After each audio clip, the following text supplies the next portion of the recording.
Now, before I get into some real good game, let me read one email that I got from a gentleman. I wanted to answer him personally, but I want to give him the answer over the air. And I did a show about this before, and I gave this answer before, but let me reiterate for a lot of new listeners to the show, and shout out to all my international listeners. I've been getting a lot of listeners and a lot of people getting the Mackish packages. We sent out a whole bunch of them to Britain, to Holland. So we have a whole lot of people all over the world really appreciating the game, and I appreciate you listening to the show. And I thank all my international players and playettes. A lot of women from overseas listen to the show, and they love the show. But one of my gentlemen, one of my players, he sent an email. He said, Tariq, I heard you on Ustream talking about buying drinks for girls at the club. Let me put on some more Mackish music. Let me put on something Mackish and funky. Let me put on some of this, where nigga can break dance while you listen to some game. But my listener was like, he said, well, Tariq, I heard you on Ustream talking about how you do not buy drinks for women in the club. That's one of my rules. I don't buy drinks. I'm not a drink buyer. For those who have listened to the show and you know how I get down, I'm just not a drink buyer. That's something that I've never done. But the listener said, okay, well, Tariq, what would you do in this situation? You're talking to a girl and the girl is giving you a good vibe and she's like, aren't you going to buy me a drink? What if the girl insists on you buying a drink? What do you say to keep the mood real Mackish? Now, those of you who have listened to the show before, you should know the answer to that because I gave a very good answer. This is why a lot of you players and all my newcomers, you need to listen to some of the archive shows so you can catch up on some of that game. That's why sometimes I have to go back a little bit because I like to move forward with the game. But every now and then the game can go a little bit too fast. So I have to bring it back a little bit and touch on some bullet points to let people know what's relevant and what has been upgraded. But this answer is still relevant.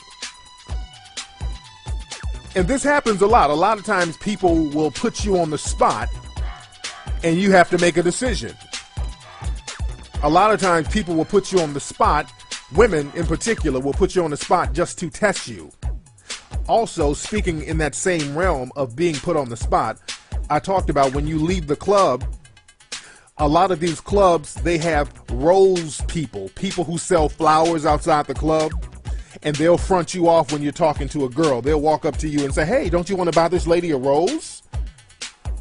So a lot of guys are embarrassed or fronted into buying a rose, or they're embarrassed or shamed almost into buying a girl a drink at the club. And for cats who want to keep it Mackish, you need to know what to say. And I'm going to tell you exactly what to say for those who haven't heard the answer. If you're talking to a girl at the club and she's like, okay, why don't you buy me a drink? And you just met her, you say to her, well, you know what? I just met you. I want to get to know you. I just can't go around buying drinks for people all willy-nilly. I don't know you, young lady, so let me get to know you a little better. That's a real smooth, Mackish answer. That's not a diss, so she can't get offended. That's a very tactful answer. Even when the rose lady outside comes up to you and say, hey, why don't you buy this lady a rose?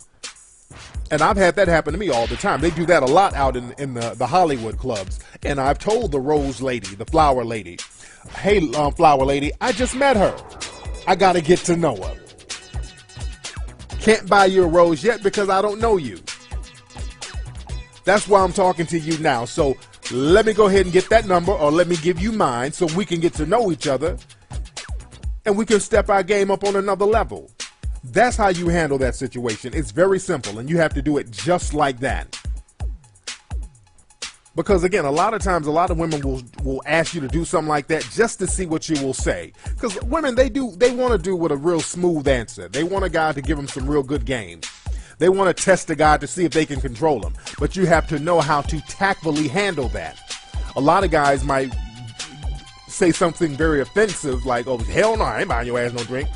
So that's going to kind of throw the mood off. Some guys will just say, okay, I'll buy you a drink. What you want to drink? And that's going to kind of make you look simpish.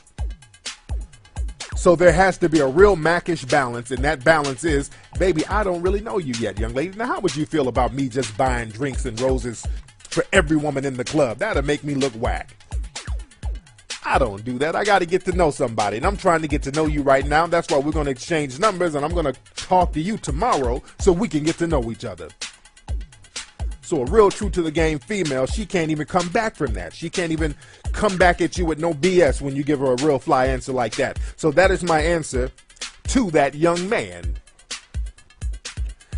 Now, I want to talk about this situation that's going on with Steve Harvey. And shout out to Steve Harvey and his people.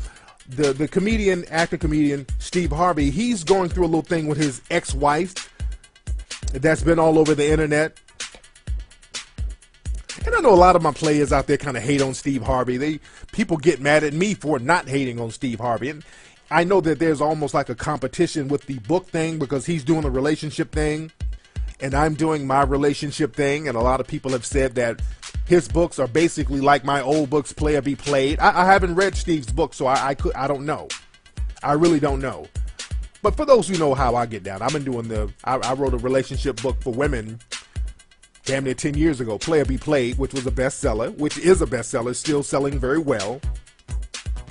And a lot of guys kind of hate on Steve Harvey because they say that he panders to the women audience too much. And I think a lot of dudes do pander to the female audience too much. And I have a show coming up in a couple of weeks, really getting on the sisters about some of the behavior, because a lot of behavior with sisters, it really needs to be checked. And I'm going to do a whole show about that in a couple of weeks, so you guys need to stay tuned to that. But we do have a lot of reckless behavior that people like to ignore from sisters, and they pander to them and throw the brothers under the bus. And we have a little bit too much of that because these sisters are getting into a lot of bullshit, and their living situation is getting real detrimental because they go unchecked. So I'm going to have to start a Game Straight program. You know how they have the Scared Straight? I'm going to have the Game Straight program because a lot of women, sometimes it's hard for them to have advice from a man that's telling them some shit they really don't want to hear. But sometimes you need to hear it. It's like the Scared Straight program. Speaking of Scared Straight, have you guys seen the new Scared Straight? They got a Scared Straight program on television for women. It's insane. These are some of the scariest studs I've ever seen in my life. They go to these women prisons, and these are some real, for show, hardcore studs.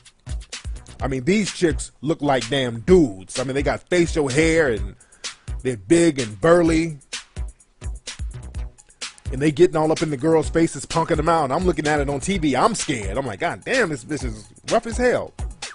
And it's funny to see a woman and to hear a woman who's basically a dude. These chicks, when you look at them, you're like, is that a woman? Is that a man? You're almost confused.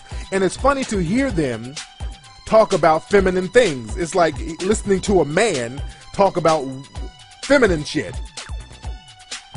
Like they have these real deep voices like, yeah, I've been in prison for 13 years and I got 5 kids on the outside. I'm like, God damn. Like, that's kind of gross. Like, yeah, I breastfed my kids until they were 6 months old.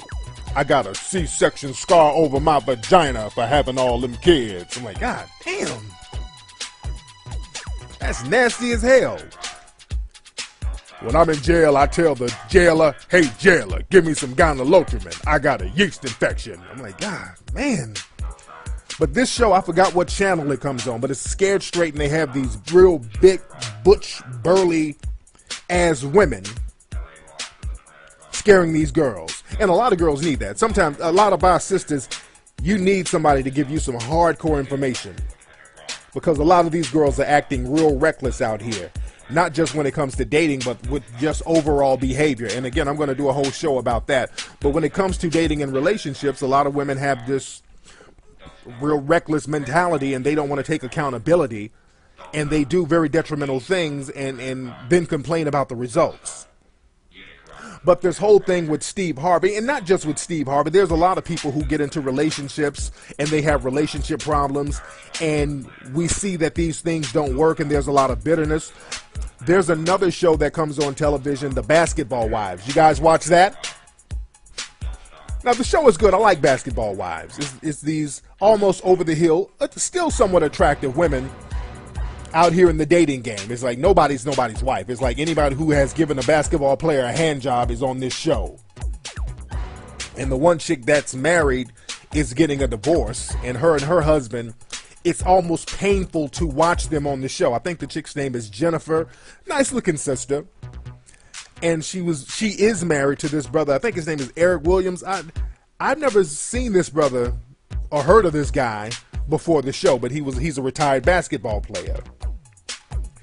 And this nigga has some of the biggest teeth I've ever seen on a human being. Eric Williams, whatever his name is, that nigga teeth are huge. He can't even keep his mouth shut. He can't even get them lips over them teeth. That's a toothy brother.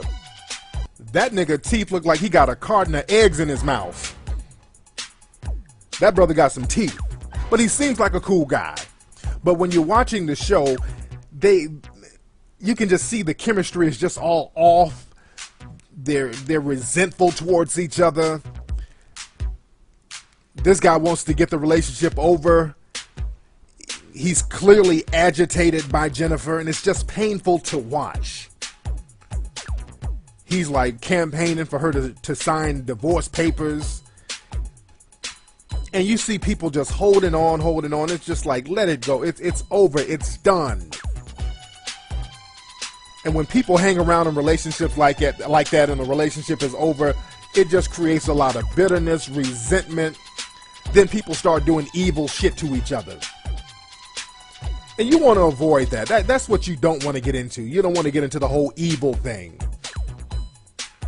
And that goes back to the whole Steve Harvey's wife situation. Now, for those who don't know, it's been all over the internet. Steve Harvey's ex-wife, Mary, has made a couple of YouTube videos for whatever reason, just kind of talking greasy about Steve and his new wife. And they've been divorced for a little while now. I'm not sure how long they've been divorced, but they've been divorced for a little while.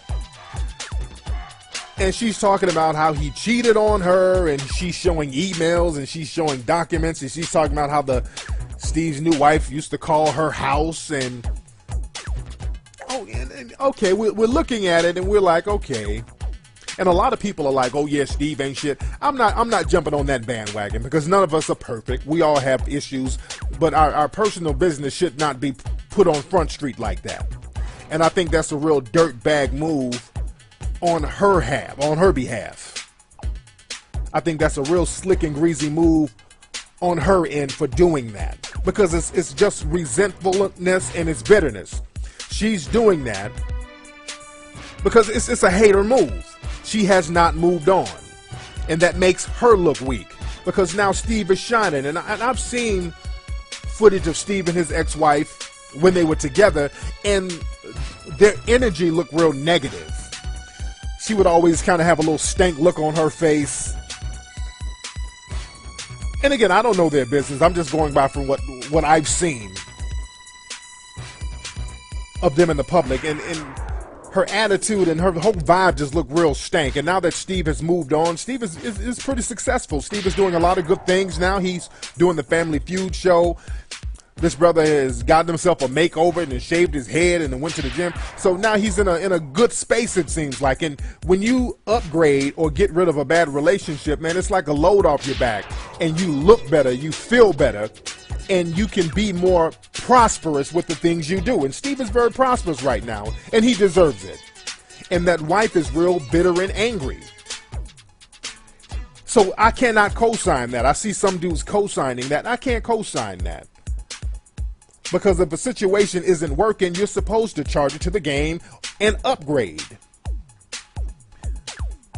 Damn sitting around mad for years and years and years at a time. Life is too short for that bullshit. You can't be prosperous when there's bitterness and resentfulness in the relationship.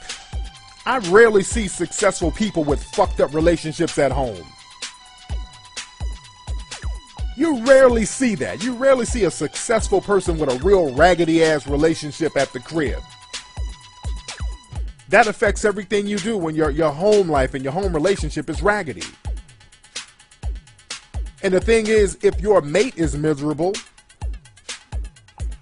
in the long run, you're not going to be that happy. Temporarily, we project our negative energy onto our mate sometimes, and we get some type of simple as subconscious victory. But at the end of the day, we're not going to be happy if our significant other isn't happy. But some people get comfortable with being in an unhappy space because your lives end up revolving around that drama. You have nothing else going on, so your life, it revolves around all that bullshit and drama and anger and this tit for tat, and you're battling each other. Your life becomes that. And I have personal friends who are going through some stuff like that, even now. And he's listening, he knows who he is, and I done talked to him because he's in a relationship that he goes back and forth with, and him and his significant other, they're always having problems. Then they get back together, and they have, I mean, it's crazy problems. They be damn near about to kill each other. The cops then came over. Then a week later, they're back together. See, that type of bullshit, you can't get no kind of prosperity out of that. You can't handle business like that. You can't get your money right and your finances the way you really want to get them like that. Because all that negative energy is depleting your prosperity. It's depleting your energy. So people need to learn how to get over that stuff and charge those fucked up breakups to the game. See, the thing is, man, a lot of times people don't know how to let go because we feel like we've invested a lot of time in the relationship. We felt like we've invested money. So it's very hard to walk away from an investment. And I got a whole book talking about this. My book, The Elite Way, which everybody should have. Every single last one of you should have my book, The Elite Way. I talk about the recovery stage. I talk about the 3 stages of relationships: the campaign stage, the maintenance stage, and the recovery stage. And the chapter on the recovery stage goes deeper into what I'm talking about now. But the thing is, when it comes time to recovering, when a relationship is over, people are like, okay, I'm not going to let it go because I want to get revenge. When you think like that, you're stuck. When you're stuck and when you're immobile, meaning you're in one place, you're not going forwards, you're not going backwards, you're just stuck, you're neutral, you lose balance. When you lose balance, you become confused. This happens to men and women. When you lose balance and you become confused, then you start doing real evil, slick shit. Because like they say, an idle mind is the devil's workshop. So when you start doing this evil, slick shit, you get a temporary victory, but in the long run, you're still not going to be happy because you haven't really accomplished anything. It takes a lot of time and energy to be vindictive. You understand what I'm saying? It takes a lot of energy to sit up and look for documents and to set up your little camera and do a YouTube video shitting on your significant other. It takes time. You're looking for little documents and paperwork to hate on them, and you're reminiscing about all the things they've done wrong to you. Okay, we've all been done wrong. It's okay to feel fucked up about it, but you have to let it go. Because while this person has moved on and they're living happy, you still sitting around the house mad and bitter, and ain't nobody thinking about your ass. But like I said, when you are immobile, you lose balance. When you're stuck in one place, you lose balance. It's like riding a bike. When you're on a bike and you're sitting on the bike, you're not rolling nowhere, you'll fall off. When you're not riding your bike and you're just trying to sit there, you can't sit, there's no way to sit still on a bike. You will fall off. The only way to get your balance on that bike is to pedal, is to move, is to start moving on. Move forward.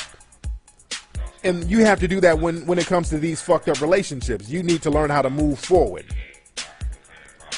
It's okay to wallow in pity for a day or two. That's natural. It's okay to feel those emotions. but don't live that shit. Don't let that become a part of your identity. And that's what happens to a lot of people, especially women. We start identifying ourselves with the negative part of a relationship. Like, hi, I'm Lisa. I'm a divorcee. You should never introduce yourself like that. I'm a divorcee. You should never even say that about yourself. That's not a title that anyone should give to themselves. Hi, my name is Jane. I'm a domestic abuse victim. Why would you identify yourself with something that negative?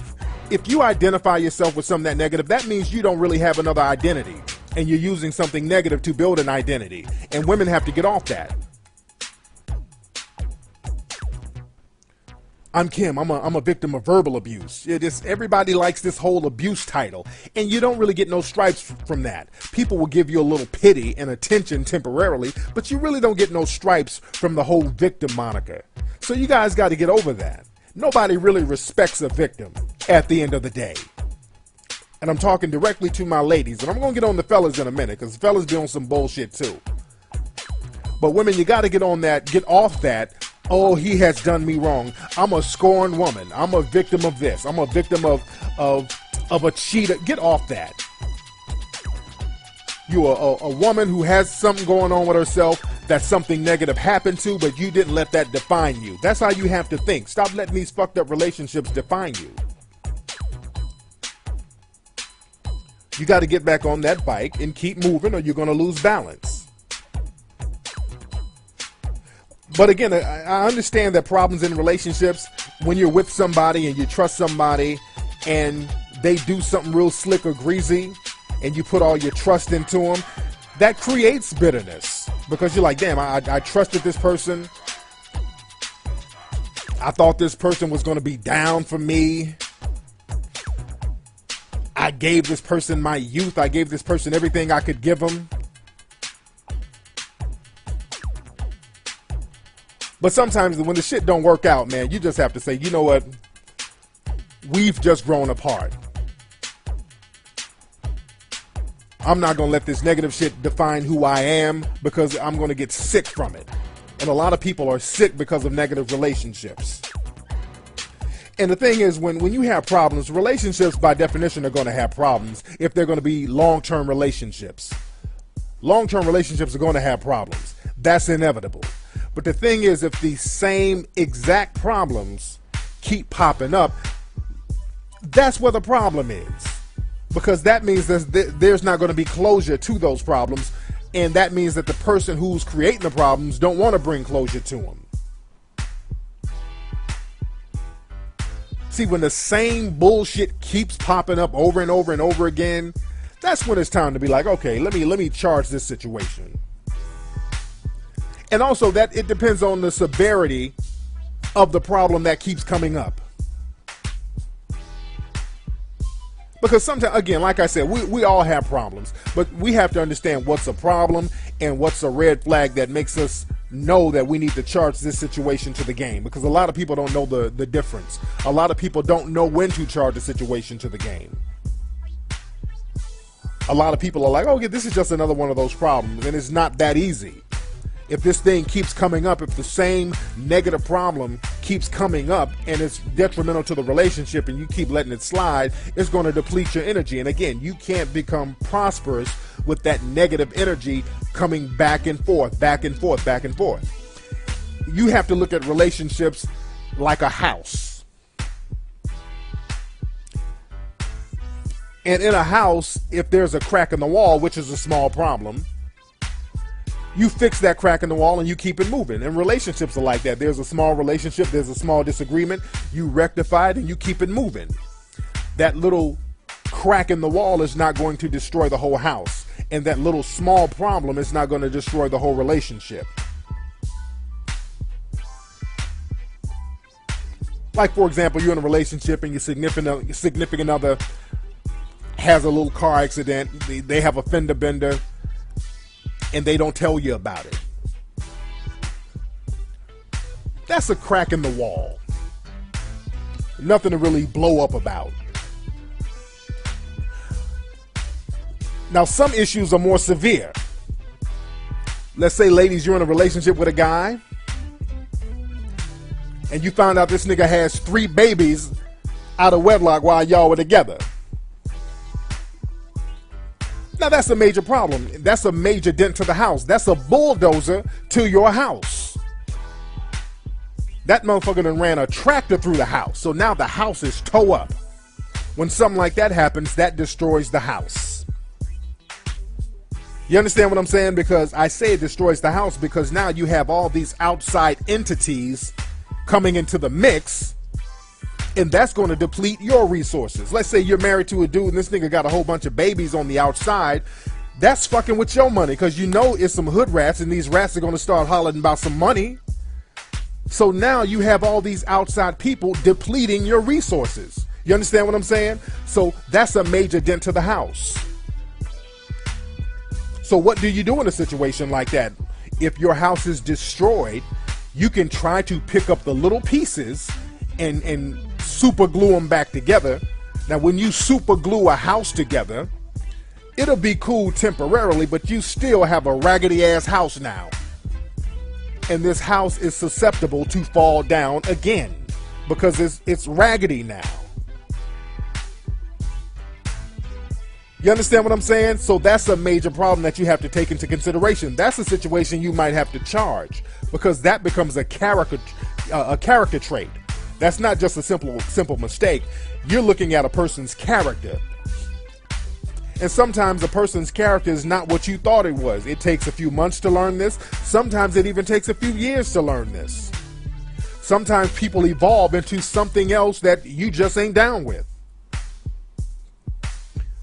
You understand what I'm saying? Sometimes people's character just flips and they turn into something totally different. So you have to take that into consideration. If a person isn't growing with you and they're not growing in your direction, they're growing somewhere else, that means you guys need to have an amicable split. Don't hold on to no bullshit. And I understand that relationships are different for men and women. Like the case with Steve Harvey's wife, she's an older woman, and this happens to a lot of older women who are in marriages and they get divorced when they're older. See, a lot of women, and I understand the game, a lot of people don't like to talk about this aspect of the game, but let's get into it real quickly. See, a lot of these older women, they're like, I've given myself to this dude. I'm divorced now. Now I'm 52 years old and I got 5 grown kids. Damn, I can't get out here in the game and catch. That's really why a lot of these women are bitter and mad. See, with dudes it's different. A 52-year-old dude who has his money right, he can still go out there and get him a little dime. You can still go out there and do what you do very easily. It's a little more difficult for women here in the U.S. It is a little more difficult for women in the United States. So I understand completely how women feel. A lot of them don't say this. But this is the real reason why there's a lot of bitterness, especially with older divorced women and that whole thing with Steve Harvey's wife. That's what it's really all about. It's like, look, I'm an older female. It's a bitch trying to get out here and catch. I can't catch no new niggas. So what should I do? Again, sitting up mad, angry, and bitter about it, that's not the business. For a woman, and all you ladies out there, my older female listeners, I know a lot of older middle-aged women really don't like me. Most of my audience are men, and young women. My female audience are very young, attractive women.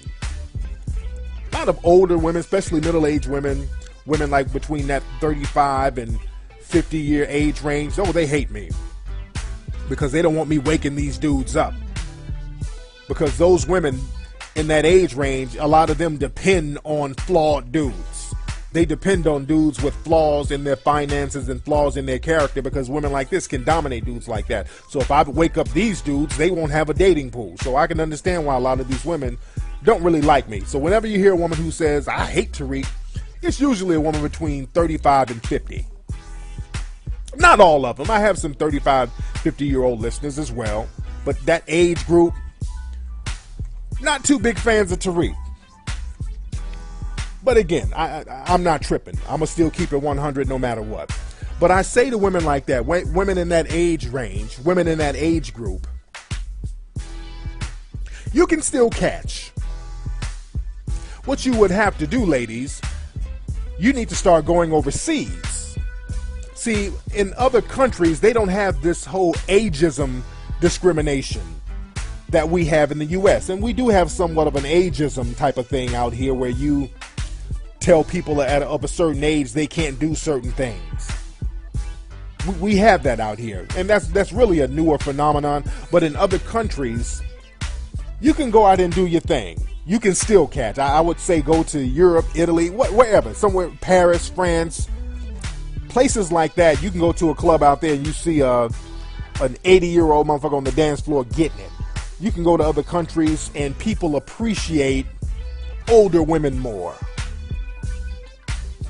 So I would say travel abroad. And that's what a lot of women do. A lot of well-to-do women, they go out there, and a lot of them go to Jamaica. I'm going to Jamaica this week. And I know about a lot of women who go to Jamaica, older women. They go out there and catch. A lot of older women go to Paris or Ireland. They go all over the place. You go to Australia, you can catch. You just have to travel abroad. That's one suggestion. And there's things you can do here. You just have to be active. You have to get on your bike and be active if you're trying to get back in the game. Some people are just content with doing what they do. I'm just saying, for all you women out there who know that you want to go out there and catch, start thinking abroad. And the same thing goes with a lot of you dudes out here. See, a lot of dudes don't know how to get over bad relationships. A lot of guys don't know how to handle breakups. Because again, people, when they break up, they get bitter and resentful because they feel like they have no other options. A lot of women feel like, okay, I'm too old to catch. I got too many kids to catch. But I have too many kids in order for me to catch a new guy. And a lot of guys feel like, well, damn, my money ain't right. I done gave this woman all my money. She's leaving me, and I'm not going to be able to find another girl like her. A lot of guys get on that. A lot of dudes don't know how to move on. And when dudes don't know how to move on, that gets into the realm of being a stalker. You know what I'm saying? And some of you dudes, you know who you are. Some of y'all dudes will hold on to a relationship and you think you're trying to win the woman over, and then she ends up filing a restraining order against your ass. And you don't want to get into that stalker behavior. Some of you dudes right now, man, are straight up stalkers. I talk to some of these women and they be telling me some of the shit these niggas be doing. Some of you dudes are straight up stalking these women. Y'all stalk them on the internet, then your ass is outside of her house, you're tracking her whereabouts, following her around. Some of y'all niggas are becoming professional stalkers. Y'all niggas are buying stalker outfits. Y'all niggas be up in Walmart talking about, I wonder if my ski mask is gonna go with these corduroy jeans. I wonder if my binoculars and my gloves will look good with this jacket.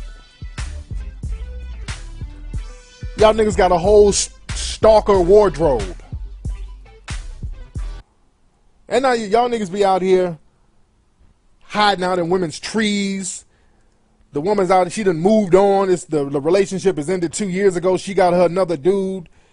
You stalking her and her dude. And your ass is hanging outside her window, and you tie a rope to a tree and bust off in her damn window like Shaft with a damn pistol. Not knowing how to get over the relationship. Y'all niggas hanging outside the woman's house like this.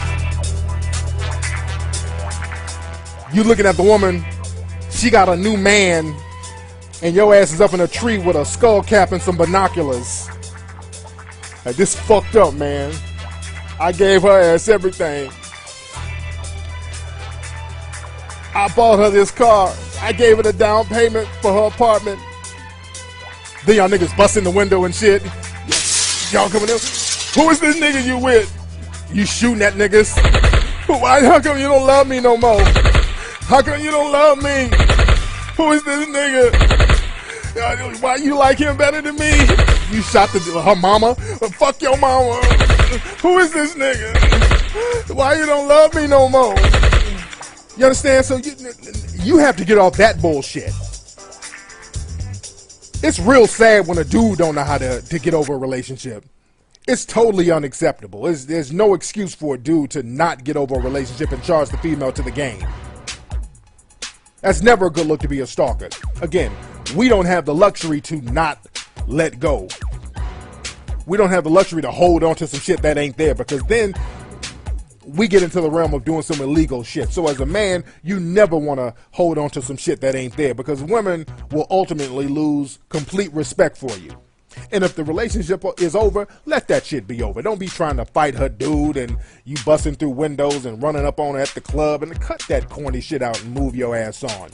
Anyway, y'all, that's been today's episode of the Mac Lessons Radio. About how you do not buy drinks for women in the club. That's one of my rules. I don't buy drinks. I'm not a drink buyer.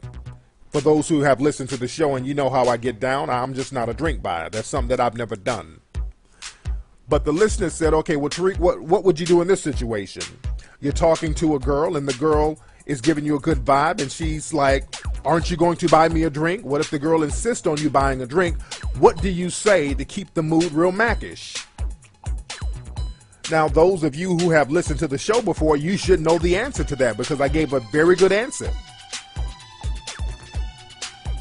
This is why a lot of you players and all my newcomers, you need to listen to some of the archive shows so you can catch up on some of that game. That's why sometimes I have to go back a little bit, because I like to move forward with the game. But every now and then the game can go a little bit too fast. So I have to bring it back a little bit and touch on some bullet points to let people know what's relevant and what has been upgraded. But this answer is still relevant. And this happens a lot. A lot of times people will put you on the spot and you have to make a decision. A lot of times people will put you on the spot. Women in particular will put you on the spot just to test you. Also, speaking in that same realm of being put on the spot, I talked about when you leave the club, a lot of these clubs, they have rose people who sell flowers outside the club. And they'll front you off when you're talking to a girl. They'll walk up to you and say, hey, don't you want to buy this lady a rose? So a lot of guys are embarrassed or fronted into buying a rose, or they're embarrassed or shamed almost into buying a girl a drink at the club. And for cats who want to keep it Mac-ish, you need to know what to say. And I'm going to tell you exactly what to say for those who haven't heard the answer. If you're talking to a girl at the club and she's like, okay, why don't you buy me a drink? And you just met her, you say to her, well, you know what, women, they want to do with a real smooth answer. They want a guy to give them some real good game. They want to test the guy to see if they can control him. But you have to know how to tactfully handle that.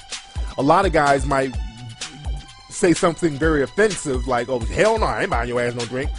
So that's going to kind of throw the mood off. Some guys will just say, okay, I'll buy you a drink. What you want to drink? And that's going to kind of make you look simpish.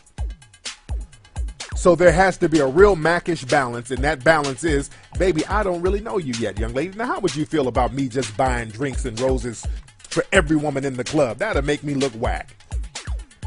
I don't do that. I got to get to know somebody, and I'm trying to get to know you right now. That's why we're going to exchange numbers, and I'm going to talk to you tomorrow so we can get to know each other. So a real true to the game female, she can't even come back from that. She can't even come back at you with no BS when you give her a real fly answer like that. So that is my answer to that young man. Now, I want to talk about this situation that's going on with. Now, before I get into some real good game, let me read one email that I got from a gentleman. I wanted to answer him personally, but I want to give him the answer over the air. And I did a show about this before, and I gave this answer before, but let me reiterate for a lot of new listeners to the show, and shout out to all my international listeners. I've been getting a lot of listeners and a lot of people getting the Mac-ish packages. We sent out a whole bunch of them to Britain, to Holland. So we have a whole lot of people all over the world really appreciating the game, and I appreciate you listening to the show. And I thank all my international players and playettes. A lot of women from overseas listen to the show and they love the show. But one of my gentlemen, one of my players, he sent an email. He said, Tariq, I heard you on Ustream talking about buying drinks for girls at the club. Let me put on some more Mac-ish music. Let me put on something Mac-ish and funky. Let me put on some of this, where nigga can break dance while you listen to some game. But my listener was like, he said, well, Tariq, I heard you on Ustream talking. I just met you. I want to get to know you. I just can't go around buying drinks for people all willy-nilly. I don't know you, young lady, so let me get to know you a little better. That's a real smooth, Mac-ish answer. That's not a diss, so she can't get offended. That's a very tactful answer. Even when the rose lady outside comes up to you and say, hey, why don't you buy this lady a rose? And I've had that happen to me all the time. They do that a lot out in the Hollywood clubs. And I've told the rose lady, the flower lady, hey, flower lady, I just met her. I got to get to know her. Can't buy you a rose yet because I don't know you. That's why I'm talking to you now. So let me go ahead and get that number, or let me give you mine so we can get to know each other and we can step our game up on another level. That's how you handle that situation. It's very simple, and you have to do it just like that. Because again, a lot of times, a lot of women will ask you to do something like that just to see what you will say.